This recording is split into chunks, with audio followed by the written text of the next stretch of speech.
By the end of this video, you're going to understand the $418 million settlement by the National Association of Realtors. Because this settlement might change the way that real estate is done forever. It's going to impact you whether you're a buyer, whether you're a seller, or whether you're a real estate agent. So we need to talk about this. By the way, there are a lot of misconceptions about this settlement, so make sure you stay until the end to hear about those. But first, I need you to hit that subscribe button. If you want to get better at real estate investing, you have to follow this channel. Also, in the description, I have a bunch of free resources that help you get started in real estate investing. First of all, let's get one thing out of the way. Shout out to the lawyer. In my opinion, the lawyer will be the biggest winner in this case, assuming the judge approves everything. So the way the home buying process typically works is that the seller's agent would receive commission from the sale of the property and split that commission with the buyer's agent. What these articles don't mention and what most people don't realize is that the commission was always negotiable and it will continue to be negotiable. It was never actually set in stone at 6%. According to CNBC, this structure led to accusations that some buyer's agents were steering prospects towards more expensive homes. In October, a federal jury found the National Association of Realtors and some major brokerages liable for colluding to inflate commission fees, ordering the trade group to pay a historic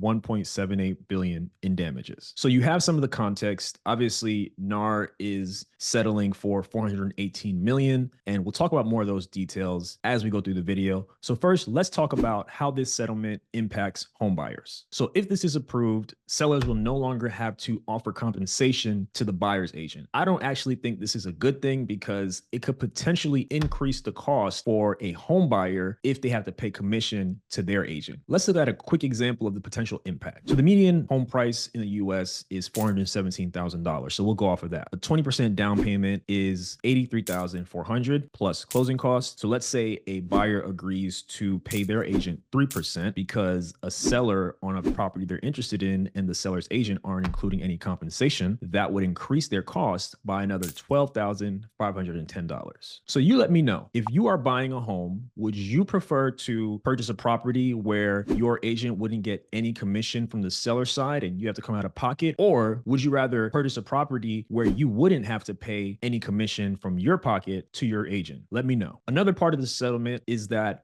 buyers would have to sign an agreement with their agent's broker before they start working with them, just to make sure they're on the same page and just to make sure the expectations are documented somewhere. I think this is actually a positive thing. Sometimes clients can be flaky, and my real estate agents out there, I'm sure you've experienced folks who jump from agent to agent and don't really know what they want to do, and you end up going out and looking at houses and wasting just a bunch of time. So I think this is actually a positive thing. There may also be buyers who go and shop around for agents who will charge the lowest commission. I don't actually think this is a good thing, and I'll tell you why. In many cases in life, you get what you pay for. So think about a service you may have received and the pricing was on the lower end from what you were looking for. In some cases, I'm sure you can think of at least several examples when you were cheap and it just didn't work out. The service wasn't good. I've experienced it as an investor. Sometimes going with the lowest quote does not equal the best quality, and I've had to learn that lesson the hard way. And it applies to many areas in life. So I would be careful of trying to find someone who is going to charge you the lowest commission. And think about it as well. If an agent knows they're not going to get a lot of money, hey, what is their incentive to go hard for you to make sure that you can purchase the property that you're looking for? Let me know your thoughts on that. Later in this video, I'm going to share my thoughts on how real estate agents should approach commission if this gets approved. So make sure you stick around for that. As a home buyer, it's important to make sure that your agent has a track record of success. You want to make sure they have experience selling the property type that you're looking for. You want to make sure that you get references. You want to make sure that you verify that they sold the properties or helped folks buy the properties that you're seeking to buy or sell. This is something you should always do. Do your due diligence and don't just go with the first agent you meet. That may not necessarily be the right agent for you to work with. You can go inside of local Facebook groups for real estate investors, see who people are using, see who folks have had experiences with. As a home buyer, it's your responsibility to make sure that you choose the best agent to represent you. Same thing as a seller. I think we're also going to see an increase in home buyers trying to represent themselves and going directly to listing agents. I don't actually think that's a good thing. The majority of people are not capable of representing themselves in a real estate transaction. Now, there are those who are savvy enough. There are those who have experience doing that. I would not recommend doing that if you are a first-time home buyer or you don't have that much experience in real estate transactions. misconceptions, I would recommend actually finding a real estate agent to represent you, to support you in the process, just to make sure you don't miss anything. And again, if you find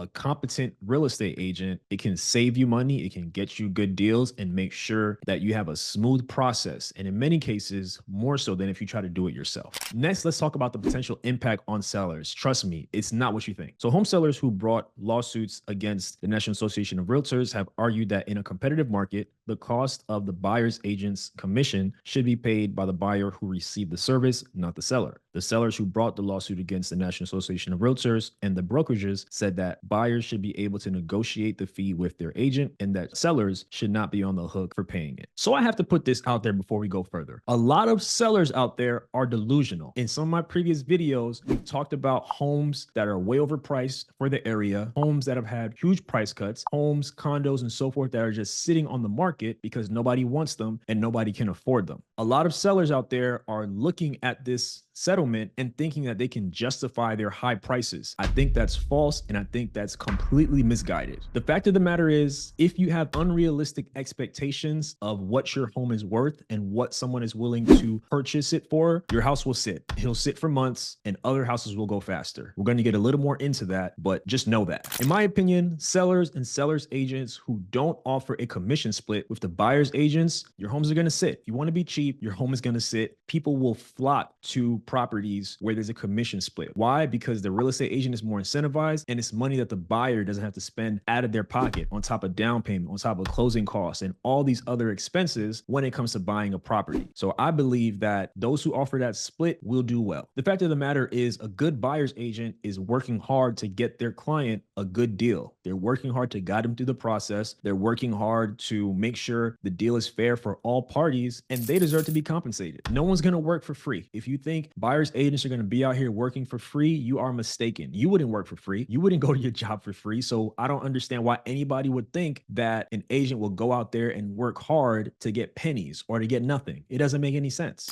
None of the articles I read mentioned is that for sale by owner has actually been around forever. So for sellers who want to represent themselves, for sellers who want to put their homes on the market or sell it off market, you can do that. If you're savvy enough, if you understand how things work, you can actually do that and not have to pay any commission. So technically speaking, that is an option. It's not an option that's talked about much, but it is an option. If you're watching, one thing I want you to do is just go to a city you're interested in on Zillow, Redfin, wherever, and type in for sale by owner. You'll see at least a handful of properties where the seller just put it on the market and they're looking to, sell the property, not work with an agent, and just go directly to a buyer, right? So off-market deals will continue to happen. For sale by owner will continue to happen. And I really don't think this is necessarily going to have a tremendous impact on all aspects of residential real estate. You guys let me know what you think in the comments. I guarantee you'll be surprised about what I have to say about the potential impact on real estate agents. So let's get into it. According to CNN, by some estimates, real estate commissions are expected to fall 25 to 50%, according to TD Cowen Insights. This will open up opportunities for alternative methods of selling real estate that already exist but don't have much market share,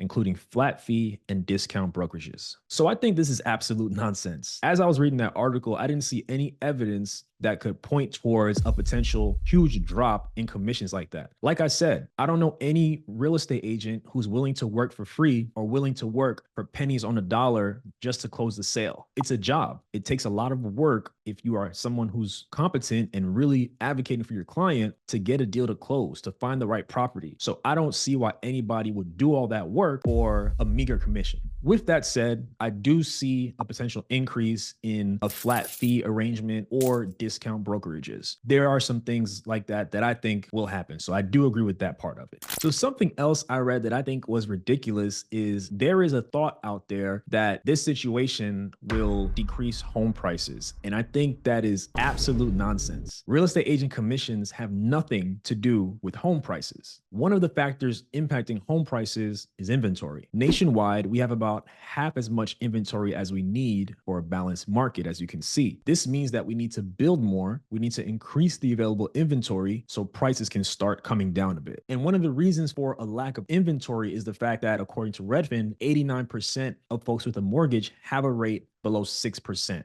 And so folks who have these low interest rates on properties that are far cheaper than the ones that are out there now are less inclined to sell for a more expensive property at a higher interest rate. So that is also keeping some inventory from the market. One thing you'll notice is that the two things I mentioned have nothing to do with the real estate agent commission. So I disagree with that point. For some agents, I believe this will be a race to the bottom. And what I mean by that is some agents will advertise 1%, 1.5%, 2% commission and hope to get volume of clients. I don't think that's necessarily a good thing. And, if you go out there saying that you'll sell a house for 0.5%, 1%, 1.5% in your local market, I'm sure it's going to spread like wildfire. And that is going to be the expectation going forward. You probably will never be able to increase that. So I would caution you, if you're a real estate agent, from doing that. So according to CNN, this settlement could lead to a mass exodus of brokers from the industry, potentially half of the 2 million or so agents in America. It goes on to say lower fees mean mediocre agents are likely to leave the field, but top brokers will get more business. The good ones will absolutely do better. I agree with this. I think this is a situation in which the cream is going to rise to the top, right? Real estate agents who are good at communicating their value, who are good at delivering upon that value, will continue to win and will continue to succeed. And those who can't adjust will just get out of the game. There's already been a level of decrease in the number of real estate agents over the past few years. And assuming all of this goes through, I think that trend will continue. However this works out, I encourage any agent who's watching to just step your game up and raise yourself to a higher standard of excellence. The days of just posting a home on Instagram, just posting a reel or posting on social media and sitting back and thinking leads are going to come in, those days are over. It's time for you to take things to the next level. Get out there, meet people, go to events, host events, educate people, educate clients, pay for advertising, do things that are outside of the box. You need to turn over every stone. Being a real estate agent is extremely competitive. We've spoken to many on this channel. Some things set folks apart. So do those things that'll set you apart. Do those things that'll help you represent your clients in the best way possible. And don't panic. I don't believe this is going to be a tremendous shift to the way business is done, like they're saying. There will be some adjustments if this all goes through, but it's nothing that you can't overcome if you continue to communicate your value and if you continue to work hard on behalf of your clients. Overall, I think it's important to be prepared for whatever changes might come if the judge approves this settlement. As a home buyer, do your best to make sure you have an agent who's going to advocate for you, who's going to help you close a deal, and who's really going to make sure that things get done. It's possible. You just have to vet thoroughly and vet properly.